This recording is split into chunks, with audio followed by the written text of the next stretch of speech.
আশঙ্কা মুক্ত নন। গতকাল তার খিঁচুনি উঠেছিল, তিনি বাঁচবেন কি মারা যাবেন সেটা আমরা গতকাল বুঝতে পারছিলাম না।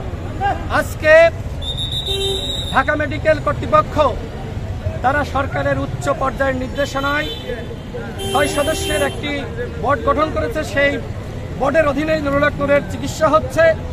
যদি এখানে নুরুল হক নূরের উন্নত চিকিৎসা না হয় তাহলে আমরা বিদেশ নেওয়ার আহ্বান সরকারকে জানাচ্ছি।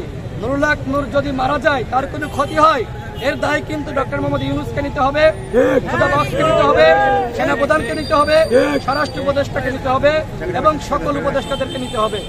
আমরা দেশবাসীর কাছে দোয়া চাই, আপনারা নুরুল হক নূরের জন্য দোয়া করবেন, নামাজ পড়ে তার জন্য মোনাজাত করবেন, সেই আহ্বান জানাচ্ছি।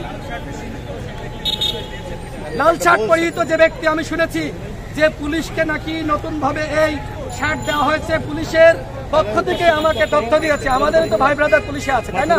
সেনাবাহিনীতে আছে, সেনাবাহিনীর সবাই পুলিশের সবাই আমাদের শত্রুরা।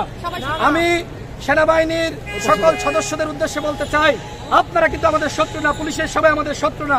যারা গতকাল হামলা চালিয়েছে তারা গণ অভ্যুত্থানের শত্রু। আমি গণ অধিকার পরিষদের সারা দেশের নেতাকর্মীদেরকে বলবো, আইন শৃঙ্খলা পরিস্থিতির অবনতি হয়, এই ধরনের কর্মসূচি আপনারা পালন করবেন না।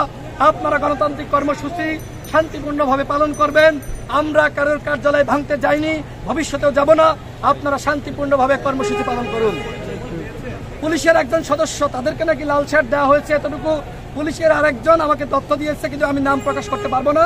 আমি ডিএমপি কমিশনারকে বলবো, আপনারা তদন্ত সাপেক্ষে ওই পুলিশ সদস্যের বিরুদ্ধে ব্যবস্থা নেন। আমি আবার স্পষ্ট করি, পুলিশের এই সদস্য কিন্তু নুরুল হক নূরের গায়ে হাত দেয়নি, সে আমাদের একজন ছাত্রনেতা সম্রাটের গায়ে হাত দিয়েছে।